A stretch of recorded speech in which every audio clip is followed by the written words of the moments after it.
പ്രധാന വാർത്തകൾ. കഠിനാധ്വാനത്തിന്റെ സമ്പാദ്യം വഴിയാധാരമായില്ല. കൃഷ്ണകുമാറിന്റെ സത്യസന്ധതയിൽ സന്തോഷിന് തിരികെ ലഭിച്ചത് 1,00,000-ലധികം രൂപ. നെയ്യാറ്റിൻകര.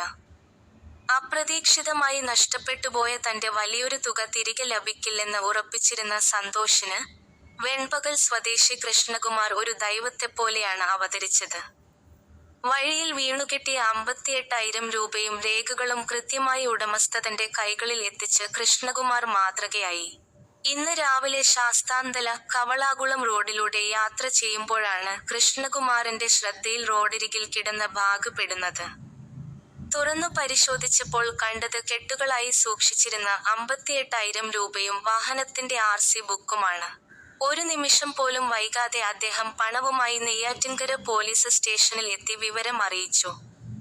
ആശ്വാസത്തിന്റെ നിമിഷങ്ങൾ. തന്റെ ബാഗ് എവിടെയാണ് നഷ്ടപ്പെട്ടതെന്ന് പോലും അറിയാതെ വല്ലാത്തൊരു മാനസികാവസ്ഥയിലായിരുന്നു കവളാകുളം സ്വദേശിയും SS സ്റ്റോർ ഉടമയുമായ സന്തോഷ്. പണം തിരികെ കിട്ടുമെന്ന് യാതൊരു പ്രതീക്ഷയും ഇല്ലാതിരുന്ന സന്തോഷിനെ തേടി പോലീസിന്റെ വിളിയെത്തിയപ്പോൾ അത് വിശ്വസിക്കാനായില്ല. ബാഗിലുണ്ടായിരുന്ന ഡയറിയിൽ നിന്നാണ് ഉടമയെ കണ്ടെത്താനുള്ള വഴി തെളിഞ്ഞത്. ഇന്നത്തെ കാലത്ത് ഇത്രയും വലിയൊരു തുക തിരികെ ലഭിക്കുമെന്ന് സ്വപ്നത്തിൽ പോലും വിചാരിച്ചില്ല എന്ന് വികാരാധീനനായി അദ്ദേഹം പറഞ്ഞു.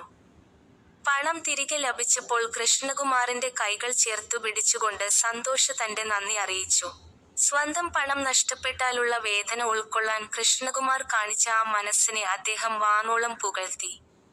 ഒരായുസ്സിന്റെ അധ്വാനം വഴിയിൽ ഉപേക്ഷിക്കപ്പെട്ടില്ല എന്നത് ഒരു അത്ഭുതമായിട്ടാണ് സന്തോഷ് വിശേഷിപ്പിച്ചത്. പോലീസ് സ്റ്റേഷനിൽ വെച്ച് കൈമാറി. നെയ്യാറ്റിൻകര നഗരസഭ vice chairman AK Shibu, police ഉദ്യോഗസ്ഥർ എന്നിവരുടെ സാന്നിധ്യത്തിൽ തുക സന്തോഷിന് കൈമാറി. കൃഷ്ണകുമാറിനെപ്പോലെയുള്ള സത്യസന്ധരായ മനുഷ്യരാണ് സമൂഹത്തിന് വെളിച്ചമെന്ന് വൈസ് ചെയർമാൻ പറഞ്ഞു. നെയ്യാറ്റിൻകര പോലീസും കൃഷ്ണകുമാറിന്റെ ഈ ഉദാത്തമായ പ്രവൃത്തിക്ക് അഭിനന്ദനങ്ങൾ അറിയിച്ചു.